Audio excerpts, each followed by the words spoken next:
अच्छा देखो, यहाँ पे हमारे पास क्वेश्चन है। वो हमें बोल रहा है कि भाई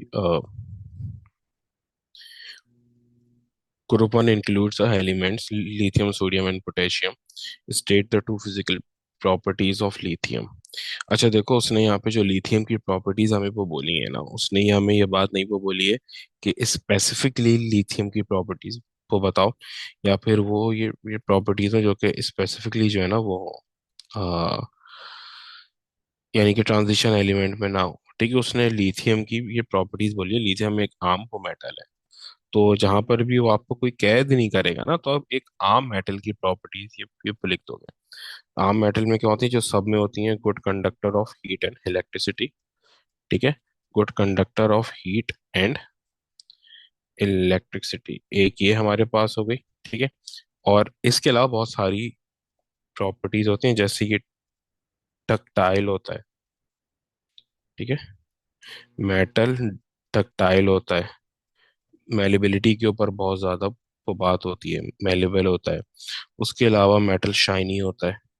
शाइनी के अलावा मेटल जो होता है ना वो सॉलिड होता है रूम टेम्परेचर। तो ये बहुत सारी जो है ना, ये पांच में से कोई दो आप यहाँ पे वो लिख सकते हो। ठीक है, मेलेबिलिटी और गुड कंडक्टर ऑफ ये इलेक्ट्रिसिटी, ये सब में 100% पाई जाती है। ठीक है, फिर उसके बाद वो बोल रहा है कि this question is about metal and the this question is about metals and the ये metal compounds. Brass is an alloy of copper and zinc. Brass is less malleable than either copper or zinc. Explain with a reference to the structure of metals why brass is less malleable than either copper or zinc. You may include a label diagram in your answer. वो बोले कि भाई जो वो brass हमारे पास ये हलॉय है, वो कॉपर और जिंक का हलॉय है, लेकिन जो इसकी ये मेरेबिलिटी है वो कॉपर और जिंक दोनों से भी वो कम है। तो ऐसा क्यों है? देखो, अगर मेरे पास वो कॉपर है ना, तो कॉपर का शेप यूं करके होगा। कॉपर में यूं करके आपस में बिल्कुल ये कनेक्टेड होंगे, ये पार्टिकल्स इन अ लेयर। इस तरीके से ये लेयर होंगी ये कॉपर में। ठीक है, इस तरीके से देखो, ये कॉपर में क्या है, ये लेयर्स है। अब देखो यहाँ पे ये क्या है, ये कॉपर की ना वो लेयर्स है। फर्स्ट लेयर, सेकंड लेयर, इस वो थर्ड लेयर। तो मैं जब भी हैमरिंग करूंगा ना, वो लेट से मैं हैमरिंग कर रहा हूँ, मैं किसी लेयर पे जब भी हैमरिंग करूंगा, तो ये जो लेयर है ना, ये स्लाइड करके आगे वो चली आएगी। इसको बोलते हैं मेलिबिलिटी। ठीक है, मैं जब भी जैसे अगर मैं फर्स्ट लेयर को यहाँ से हिट करूंगा ना, तो ये लेयर स्लाइड करके आगे चली आएगी। ये लेयर स्लाइड करके आगे पे चली आएगी। बाकी जो लेयर है वो अपनी जगह पे ही बनाएंगी। जिस लेयर को मैं हिट किया है ना, वो लेयर सिर्फ आगे वो चली आएगी। इसको बोलते हैं मेलिबिलिटी। अब ये कब होता है कि जब सारे मेटल्स का साइज सेम हो, एक लेयर वो बन रही हो। अब अगर मैं किसी अलॉय को यहाँ ये लेता हूँ, तो उसका तो साइज ही चेंज होगा ना। तो फर्स्ट करो, एक ये है, फिर उसके साथ एक दूसरा अलॉय, एक ये तो मेटल है यूं करके। तो इसमें तो कोई, देखो तो वही नहीं ये बन रहा है ना। यहाँ पे क्या है, वो लेयर क्या है, लेयर तो कोई है ही नहीं। क्या कोई लेयर यहाँ पे वो नजर आ रही है? ये किसी भी किस्म की, क्या कोई लेयर यहाँ पे ये नजर आ रही है? वो नहीं। ये तो आपस में वो ये टेंगल्ड हुए हैं। तो जब साइज के में वो डिफरेंस होता है ना, तो कोई लेयर बनती ही ये नहीं है। और अगर वो बनती भी है तो बहुत अजीब सी लेयर ये बनती है। तो जो हलॉयज होते हैं उनकी मेलेबिलिटी बहुत कम होती है। क्यों? क्योंकि इनमें कोई खास लेयर्स बन नहीं पा रही होती। ठीक है, देखो यहाँ पे कोई भी लेयर नहीं ये वो बन रही है ना। तो अगर मैं हैमरिंग करता हूँ, तो कौन सी लेयर आगे की तरफ मूव करेगी? कोई भी लेयर आगे की तरफ मूव नहीं की करेगी। क्यों? क्योंकि जो वो पार्टिकल्स हैं वो आपस में टेंगल्ड हैं, तो ये मूव नहीं वो करेंगे। सही। तो वो बोले कि भाई इसका रीजन वो बताओ, तो ये क्यों है? तीन ये मार्क का है। ठीक है, तो डायग्राम अगर ये बना दोगे तो उसको ये बहुत अच्छा एक वो हो जाएगा। 3 मार्क के लिए ये बता भी रहा हूँ क्या है। इन प्योर मेटल्स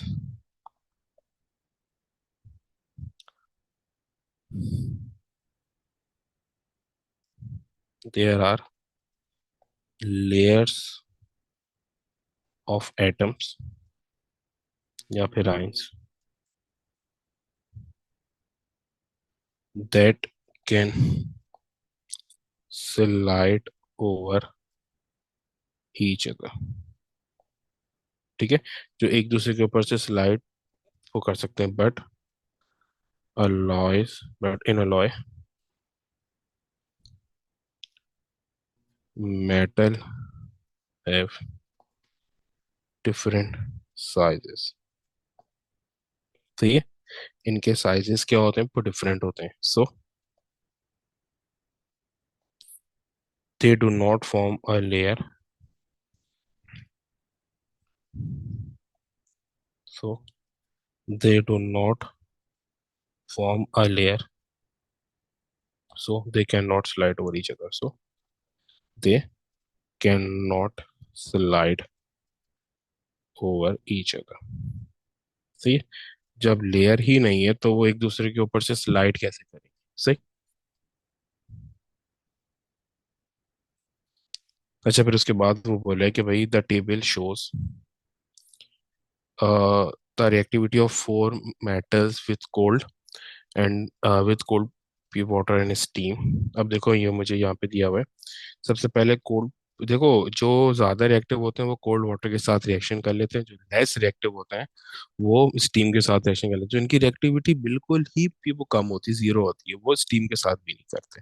जैसे यहाँ पे यूरेनियम है, सॉरी ये पोटेशियम है, ये कोल्ड वाटर के साथ फास्ट ये रिएक्शन कर रहा है।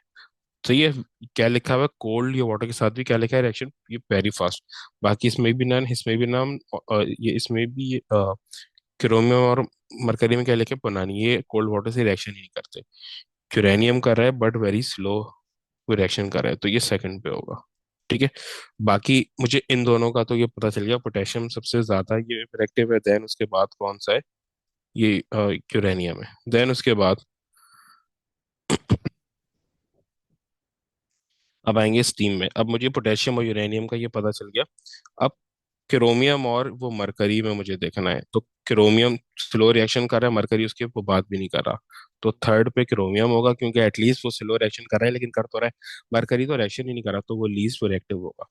तो वो बोले put the four metals in order of the increasing reactivity, least reactive to most reactive. Least reactive कौन सा है, वो मरकरी है। ठीक है।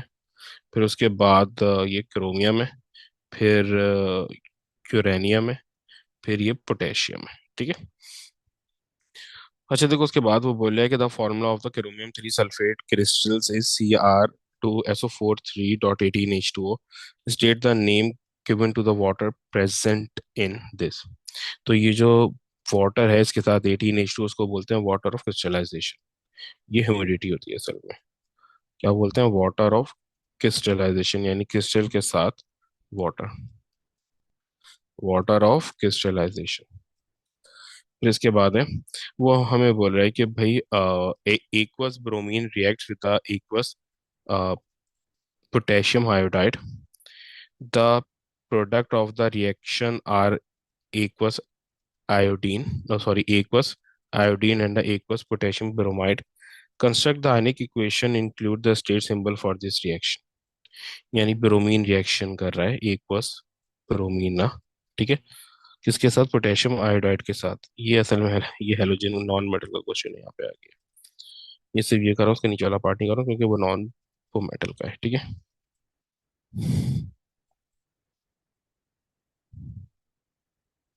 ये भी एक बस है, सॉरी। इसके साथ रिएक्शन करके ये KBr को बना देंगे और ये एक बस I2 बन के अलग हो जाएगा। यहाँ पे B2 आएगा। ठीक है। अच्छा देखो फिर इसके बाद यहाँ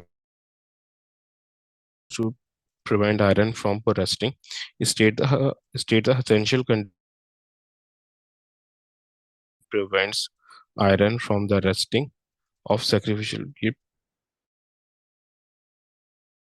for the rusting। यानी रस्टिंग के लिए कौन सी कंडीशन चाहिए होती हैं, वाटर और ऑक्सीजन। ठीक है। रस्टिंग के लिए ऑक्साइड फॉर्म होती है ना, तो वाटर की उसमें होती है वाटर एंड ऑक्सीजन। फिर उसके बाद बोले explain how zinc prevents iron from rusting by the method of sacrificial protection. देखो सैक्रिफिशियल ये प्रोटेक्शन में क्या होता है, जैसे फर्स्ट करो मेरे पास ये आयरन है, मेरे पास ये आयरन है। अब ये आयरन है, इसके ऊपर इससे ऑक्सीजन और वाटर रिएक्ट करके इसको फुरस कर देंगे, खराब कर देंगे। तो मैं क्या करता हूँ, एक लेस एक्सपेंसिव या लेस वैल्यूबल ये वो मेटल एज कम्पेयर टू ये आयरन। उसके ऊपर मैं क्या करता हूँ, आयरन के ऊपर कवरिंग ये वो कर देता हूँ उसकी, जो आयरन से ज्यादा वो रिएक्टिव हो। सही है। कवरिंग वो किससे करता हूँ, जो आयरन से ज्यादा ये रिएक्टिव हो, तो मैं इसके ऊपर वो कवरिंग कर देता हूँ, ये पेंट कर देता हूँ, या ये कैल्विनाइजेशन कर दूंगा, या ये जो इलेक्ट्रोकेमिस्ट्री में उसके ऊपर ये डिपॉजिट करते थे वो कर दूंगा। ठीक है। तो मैंने क्या किया यहाँ पर, आयरन के ऊपर जो है वो कवरिंग कर दी जिंक की।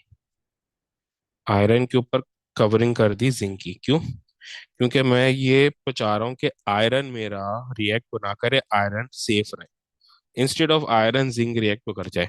अब जिंक क्यों रिएक्ट करेगा भाई? जिंक इसलिए वो रिएक्ट करेगा क्योंकि जिंक मोर रिएक्टिव है।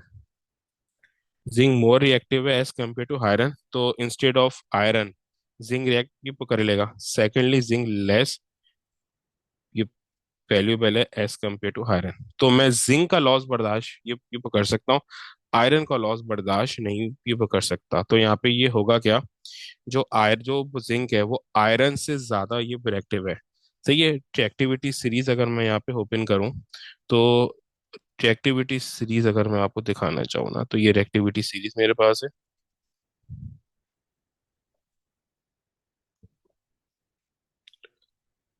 तो यहाँ पर आप ये तो देख सकते हो मेरे पास जो ये आयरन और जिंक है, आयरन ऊपर है, जिंक जो है वो नीचे है। आयरन सॉरी जिंक ये ऊपर है, आयरन ये वो नीचे है।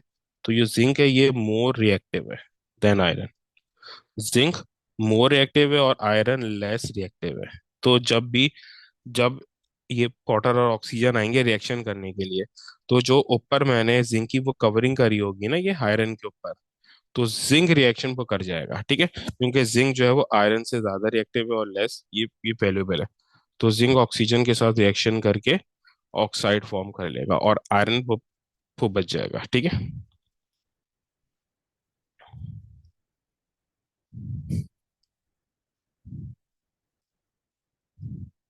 S zinc is more reactive than iron,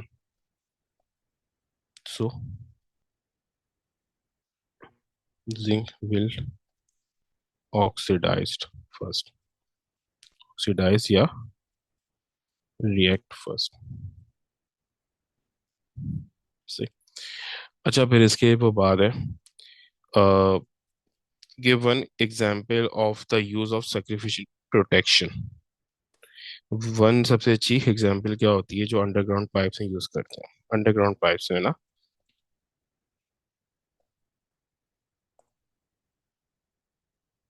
सही।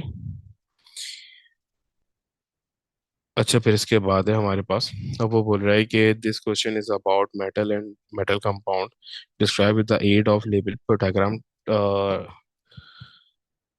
The structure of bonding in metals. तो देखो स्ट्रक्चर मैंने आपको इससे पहले भी बताया, पॉजिटिव चार्ज वो बनाओ, दो लेयर्स बना दो इनकी यूं करके। ठीक है, दो लेयर्स मैंने बना दी यूं करके, इनको ये कनेक्टेड को दिखा देना। ठीक है, मैंने थोड़ा गैप दी थी, आप और कनेक्टेड को दिखा देना। इनके बीच में इस तरीके से चार्ज, यानी कि सॉरी डी लोकलाइज इलेक्ट्रॉन्स ये वो दिखा दो। अब इनको कर दो ये लेबल। ये मेरे पास सी ऑफ डी लोकलाइज इलेक्ट्रॉन है, और ये पॉजिटिव मेटल आयन है। ठीक है, ये क्या है, पॉजिटिव मेटल आयन है।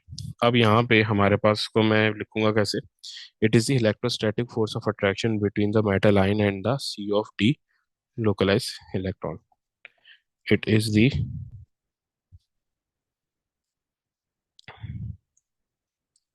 it is the electrostatic force of attraction between positive metal ions, between positive metal ions and C of D localized electrons। ठीक है।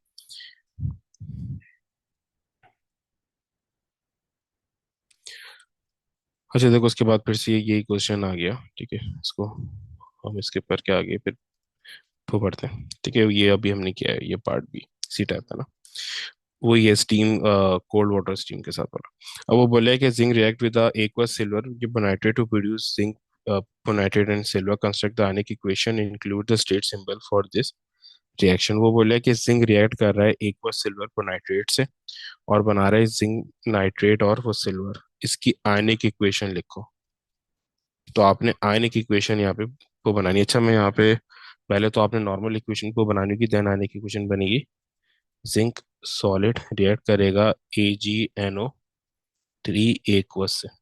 अब क्योंकि जिंक ज्यादा रिएक्टिव है हेजी से, तो वो Ag यानी सिल्वर को रिप्लेस कर लेगा। क्योंकि जिंक ज्यादा रिएक्टिव है हेजी से, तो वो Ag को क्या करेगा, रिप्लेस कर लेगा। और जिंक के ऊपर +2 चार्ज होता है, तो ये बना लेगा ZnO3 एक्वस, और Ag सॉलिड जो है वो बाहर आ जाएगा। अब जाहिर सी बात है, NO3 2 है, तो आपको यहाँ पे 2 अप्लाई करना पड़ेगा और 2 Ag आपके पास हो जाएगा। अब इसकी आने की इक्वेशन बनानी, तो आने की इक्वेशन के लिए याद वो रखना, जो सेम आइंस होते हैं वो हमेशा वो कट हो जाते हैं। जैसे यहाँ पर इसका चार्ज 0 था, इसका +1 था, इसका वो -1 था। यहाँ पे इसका +2 है, इसका NO3 का यहाँ पे भी -1 होगा। 2 NO3 हो जाएंगे, वो बाद लगे। यहाँ पे भी 2 NO3 है, क्योंकि पीछे 2 आ रहा है, और Ag के ऊपर वो 0 चार्ज होगा, क्योंकि ये एलिमेंट है। अब NO3 जो है वो दोनों तरफ सेम है, तो NO3 minus will cancel out each other. NO3 minus जो है एक दूसरे को कैंसिल आउट कर देंगे। तो आने की इक्वेशन आपके पास क्या ये वो बचेगी? आने की इक्वेशन आपके पास बचेगी zinc solid plus 2 Ag plus aqueous gives off zinc 2 plus aqueous +2 Ag solid से। ये आपके पास आने की इक्वेशन हो गई। अच्छा, फिर इसके बाद वो हमें बोल रहे हैं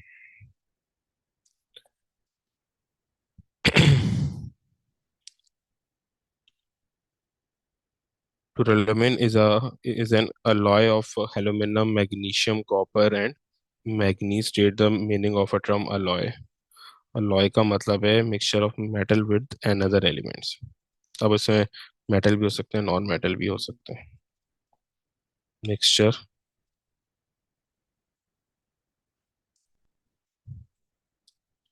of zinc, mixture of metal with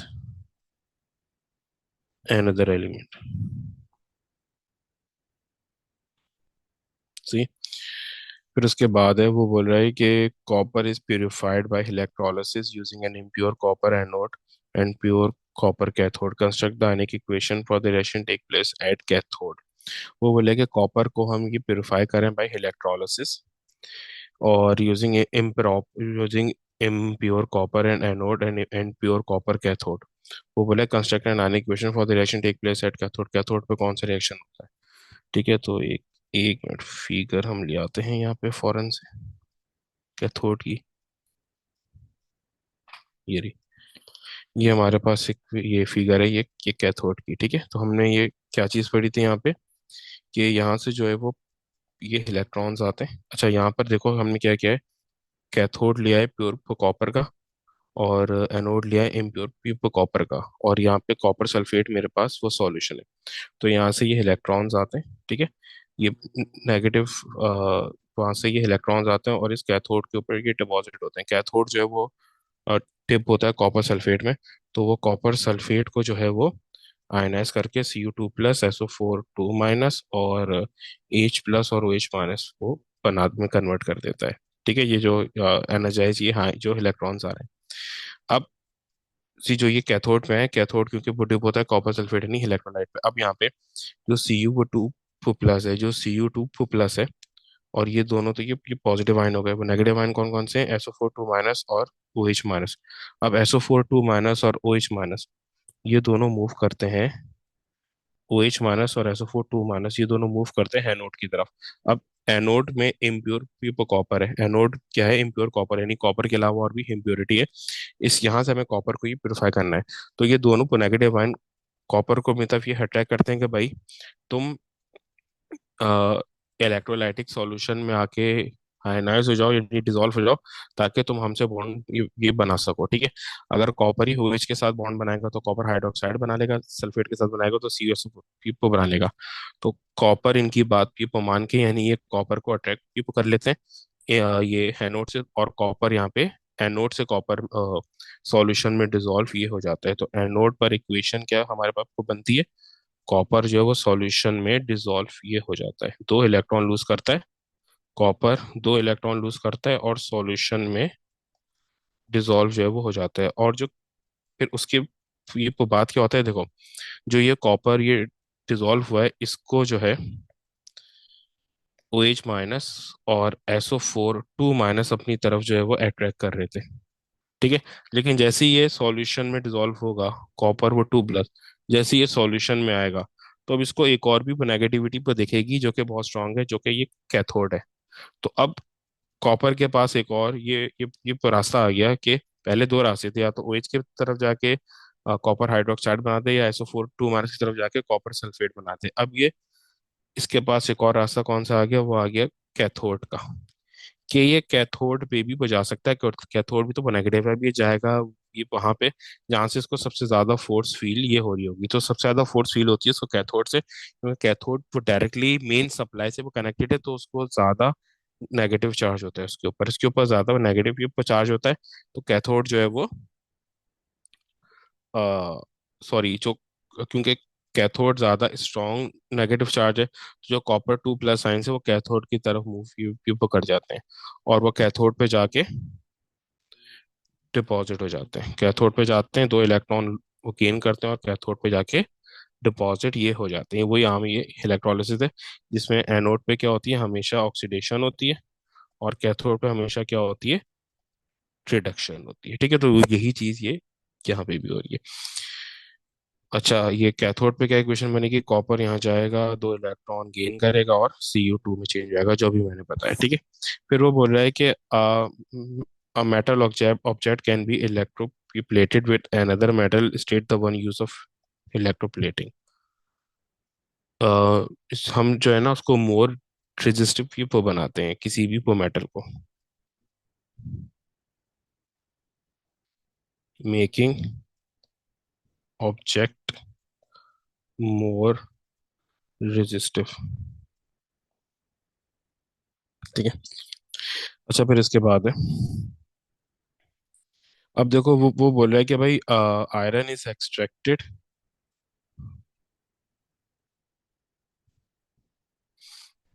देखो बोल रहा है iron is extracted from iron ore in a blast furnace, describe the essential reactions involved in the extraction of iron. तो इसके लिए जाहिर सी बात है फिगर की तो नीड लाजमी होगी, क्योंकि फिर नहीं तो आयरन की एक्सट्रैक्शन किस तरीके से समझ आएगी, ठीक है।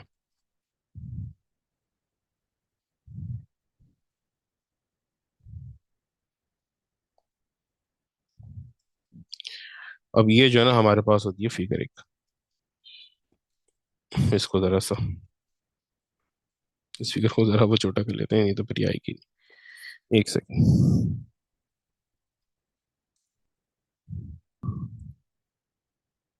अच्छा देखो, ये हमारे पास ना एक ये फिगर होती है ब्लास्ट फर्नेस की, जिसमें हमारे पास क्या आता है, आयरन एक्सट्रैक्ट होता है, ठीक है। अब इसमें क्या होता है, देखो इसमें एक तो इनलेट होता है ऊपर से, एक इनलेट होता है ये ऊपर से, और एक ये इनलेट होता है यहाँ से, ये हॉट एयर का, यहाँ से हम ये हॉट एयर का इनलेट देते हैं, तो दो जगह से यहाँ पे इनलेट होता है। एक यहाँ से जो हम सॉलिड मटेरियल डालते हैं, और नीचे से हॉट एयर का इनपुट ये ऊपर देते हैं। तो होता क्या है, ऊपर से हम इसमें जो आयरन ये ओर होती है, हेमाटाइट ओर, उसको थोड़ा बहुत ये प्योरीफाई करके जो उससे आयरन ऑक्साइड निकलता है वो डालते हैं, कैल्शियम कार्बोनेट ये वो डालते हैं, और कोल डालते हैं यानी कि कोक, यानी ये वो कार्बन, ठीक है। और नीचे से हम ये हॉट एयर का इनटेक इनटेक ये वो दे रहे होते हैं, ठीक है। अब होता क्या है, सबसे पहले क्या होता है, ऊपर से हम जो है ना आयरन जो है सबसे पहले कार्बन ये पर डालते हैं। अच्छा, इसमें ये देख लो, सबसे पहले कोल ये पर डालेंगे, फिर वो कैल्शियम कार्बोनेट, फिर ये आयरन ऑक्साइड। तो सबसे पहले हम क्या करते हैं, कोल ऊपर से ये पर डालते हैं, तो जो कोल है वो रिएक्शन करता है O2 के साथ, और वो बनाता है CO2, और बहुत सारी हीट ये प्रोड्यूस करता है। वो इसके साथ रिएक्शन करता है और बहुत सारी हीट जो है वो ये प्रोड्यूस करता है, ये CO2 के साथ साथ। अब जो बहुत सारी, उसके बाद हम सेकंड पार्ट में क्या करते हैं, कैल्शियम कार्बोनेट का इनपुट ये को देते हैं। तो कैल्शियम कार्बोनेट का जो इनपुट हम ये को देते हैं, देखो पहले ये ब्लास्ट फर्नेस है, ये बहुत ज्यादा हीट के ऊपर जो है वो ये ऑपरेट कर रहा है। लेकिन ये जो रिएक्शन है ये और ज्यादा हीट इसमें प्रोड्यूस ये कर देता है। ये जो रिएक्शन है, ये जो हमने अभी वो कार्बन का किया है, ये हो इसमें CO2 बना है, तो ये CO2 के साथ साथ बहुत ज्यादा हीट भी ये प्रोड्यूस करता है। तो ये रिएक्शन मेरे पास क्या होता है, हाईली एक्सोथर्मिक रिएक्शन होता है, ठीक है। तो इससे क्या होता है, जो हम कैल्शियम वो कार्बोनेट वो डालते हैं, तो इतनी ज्यादा ये टेम्परेचर होता है कि ये थर्मली डिकम्पोज ये हो जाते हैं, थर्मली डिकम्पोज होके कैल्शियम ऑक्साइड और CO2 प्रोड्यूस ये करता है। अब देखो यहाँ पे हमारे पास एक चेन क्या हुआ, दो जगह से CO2 हमारे पास आ गया। अब यहाँ पे दो जगह से हमारे पास ये CO2 आ गया, एक जो हमने वो कार्बन का ऑक्सीजन से ये रिएक्शन किया था, दूसरा जो कैल्शियम कार्बोनेट डिकम्पोज हुआ था, दो जगह से हमारे पास CO2 आ गया। अब ये जो CO2 होता है ना, जो ऊपर से हमारे पास जो है कोल आ रहा है, सही है, ये उसके साथ रिएक्शन वो करता है और ये कार्बन मोनोऑक्साइड में चेंज ये हो जाता है। ये कार्बन मोनोऑक्साइड में चेंज ये हो जाता है। जो हमारा मेन चीज है वो कार्बन मोनोऑक्साइड है। कार्बन मोनोऑक्साइड के जरिए ही हम क्या करते हैं, रिडक्शन करते हैं आयरन ऑक्साइड की। देन जो मैंने यहाँ पे वो थर्ड लिखा है, ये आयरन ऑक्साइड। अब हम इसमें मेन चीज आयरन ऑक्साइड के डालते हैं, ठीक है। तो आयरन ऑक्साइड रिएक्ट करता है CO के साथ और इसको ये कन्वर्ट कर देता है Fe लिक्विड में, और CO2 यहाँ पर जो है ये प्रोड्यूस होता है, ठीक है। यहाँ पर क्या होता है, CO2 हमारे पास ये प्रोड्यूस होता है। अब इसको जरा बैलेंस कर लो, इसके साथ 2 आ जाएगा, इसके साथ 3, और यहाँ पे भी 3 आ जाएगा, ठीक है। तो यहाँ पर इसने क्या किया, CO ने Fe2O3 के साथ रिएक्शन किया, Fe2O3 वो सॉलिड था और उसको ये रिड्यूस कर दिया ना। CO ने क्या किया, Fe2O3 को प्रोड्यूस कर दिया और उसको खाली हैफी में चेंज कर दिया और खुद ये ऑक्सीडाइज हो गया टू CO2, ठीक है। और Fe क्या होता है, लिक्विड होता है। तो जो मोल्टन ये मेटल होता है उसको हम यहाँ से नीचे से ये टेक आउट कर लेते हैं। यहाँ पर ये पूरे पे ये रिएक्शन ये हो रहा होता है और बिल्कुल नीचे से हम इसमें मोल्टन मेटल को, यानी लिक्विड आयरन को टेक आउट कर लेते हैं। अब ये होता है क्या है, यहाँ पर कुछ जो है ना, जो Fe2 होती है उसके साथ मिट्टी होती है, वो सैंड होता है। तो अब उसको ये अलग कैसे ये वो करें, तो उसके लिए हम यूज करते हैं जो हमने यहाँ पे कैल्शियम ऑक्साइड को बनाया है। तो यहाँ पर कैल्शियम ऑक्साइड जो हमने बनाया है वो इसके लिए जो है ये वो यूज होता है। तो अब यहाँ पे कैल्शियम ऑक्साइड जो हमने बनाया था वो यूज होता है, वो सिलिकॉन डाइऑक्साइड जो वो मिट्टी होती है, जो सैंड है, उसके साथ रिएक्शन करता है और कैल्शियम सिलिकेट को बना लेता है। और फिर ये जो है हम इसको टेक आउट कर लेते हैं, इसको बोलते हैं स्लज या स्लैग बोलते हैं, ठीक है। बहुत सारी ये प्रोनाउंसिएशन जो है ना वो बच्चे कर रहे होते हैं, ठीक है। तो यहाँ से हमारे पास जो है वो मोल्टेन ये हायरन निकलता है और यहाँ से हमारे पास जो इम्प्योरिटी है कैल्शियम सिलिकेट की वो निकल रही होती है, ठीक है। तो ये हमारे पास ब्लास्ट फर्नेस का ये प्रोसेस होता है। अच्छा, फिर इसके बाद वो बोल रहे हैं कि aluminum is extracted, aluminum is an element in group 3 of the ये periodic table. Aluminum is used to make the containers for food because it doesn't react with water. State and explain in terms of properties one another large scale use of aluminum. Large scale use of an explanation. भाई ये aircraft production में ये use होता है, aircraft और space ये craft में। और ये लो ये डेंसिटी होता है, ठीक है। लो ये डेंसिटी होता है, इसलिए जो है ये वो यूज होता है।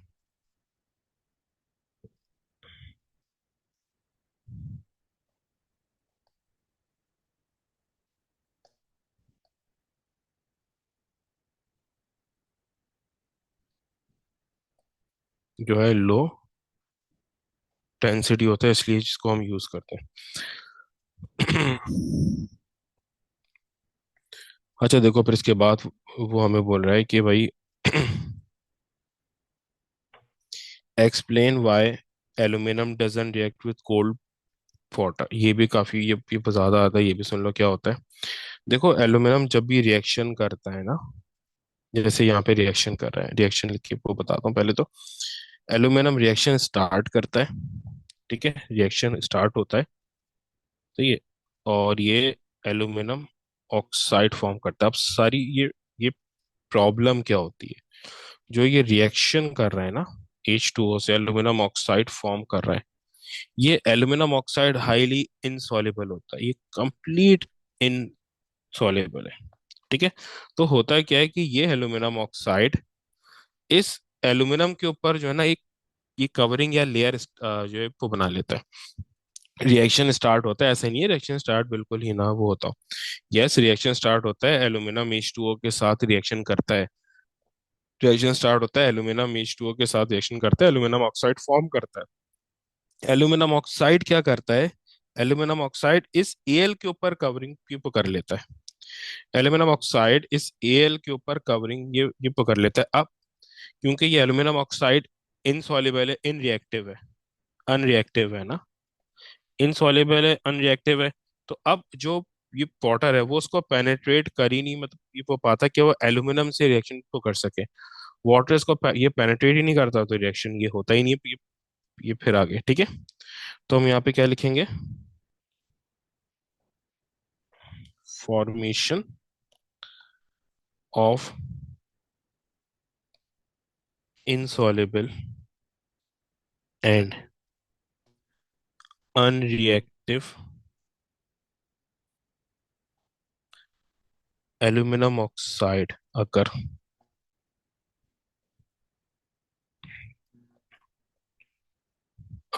on the aluminum metal,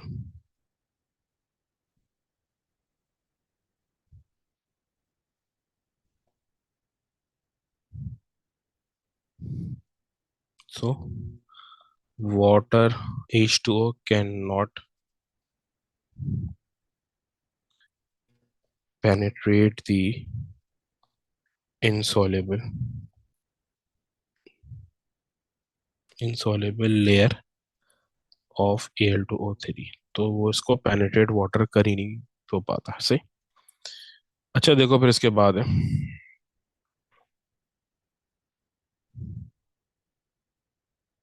ये लास्ट कर देता हूँ। अच्छा देखो वो बोल रहा है कि भाई यहाँ पे मेरे पास एल्यूमिनियम है, ठीक है, यहाँ पर मेरे पास ये एल्यूमिनियम है, वो बोल रहा है कि एक मिनट,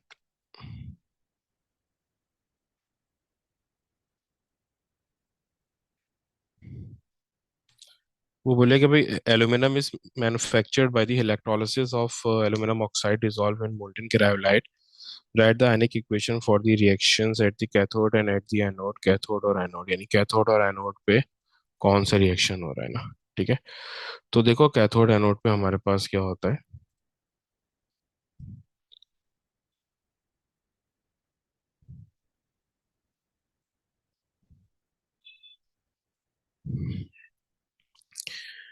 फिगर इसकी सामने लेके आते हैं ताकि आसानी हो जाए। ये जो है फिगर होती है इसकी।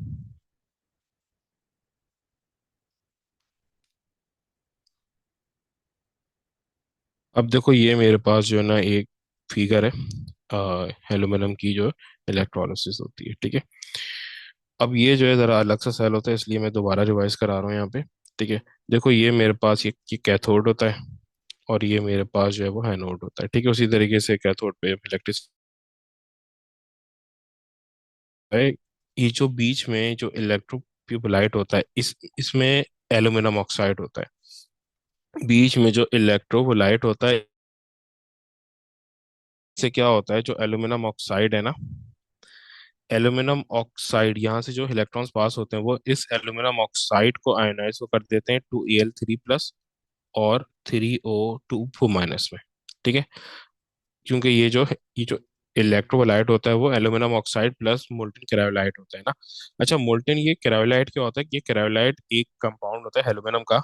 अभी हम ये एल्यूमिनियम ऑक्साइड में इसलिए ये हम यूज करते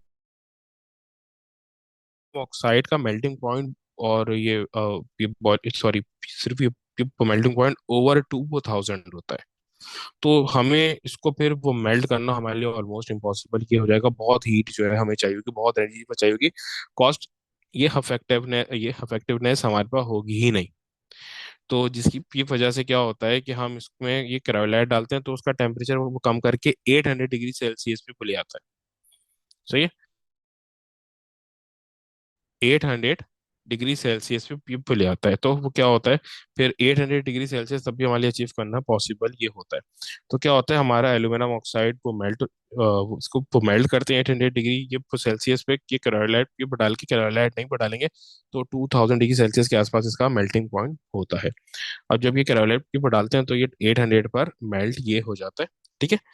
और जाहिर सी बात है, एल्यूमिनियम के ऊपर ये पॉजिटिव चार्ज है, तो वो किसके ऊपर मूव करेगा, एल्यूमिनियम के ऊपर। ये पॉजिटिव चार्ज है तो वो मूव करेगा ये कैथोड के ऊपर।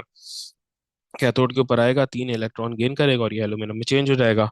और जो ऑक्सीजन है वो एनोड की तरफ जाके ये O2 में चेंज हो जाएगा, इलेक्ट्रॉन वो लूज ये वो करके। अब यहाँ पे देखो, यहाँ पे ये 2 इलेक्ट्रॉन वो लूज कर रहा है ना, 2 इलेक्ट्रॉन लूज कर रहा है। सॉरी, दो, ये O2 में चेंज हो रहा है तो O2 का क्या मतलब है, 2 ऑक्सीजन है। तो यहाँ पर भी टू ये पे लगाऊंगा। अब एक ऑक्सीजन 2 इलेक्ट्रॉन लूज कर रहा है तो 2 ऑक्सीजन कितने इलेक्ट्रॉन लूज करेंगे, 4। तो पीछे आ जाएगा 4। सही। अच्छा, अब यहाँ पे एक और चीज भी होती है जो अक्सर आती है कि जो ये ग्रेफाइट के जो इलेक्ट्रोड है ना, अब क्योंकि जो ये ऑपरेट कर रहा होता है, ये 800 डिग्री सेल्सियस के आसपास ऑपरेट कर रहा होता है, जो कि इस ग्रेफाइट के लिए बहुत ज्यादा होता है। तो ये ग्रेफाइट ऑक्सीजन से रिएक्शन करके ना, ये ग्रेफाइट ऑक्सीजन से रिएक्शन करके CO2 ये बनाता है, ये पर रहता है। ठीक है। जो ग्रेफाइट में कार्बन है वो ऑक्सीजन से रिएक्शन करके CO2 प्रिपेयर करता है, ये पर रहता है। तो हमें इसमें हर थोड़े थोड़े टाइम बाद ये इलेक्ट्रोड भी चेंज करनी वो पड़ती है, हर, तो ये थोड़े थोड़े जो है ना वो अरसे के बाद। सही।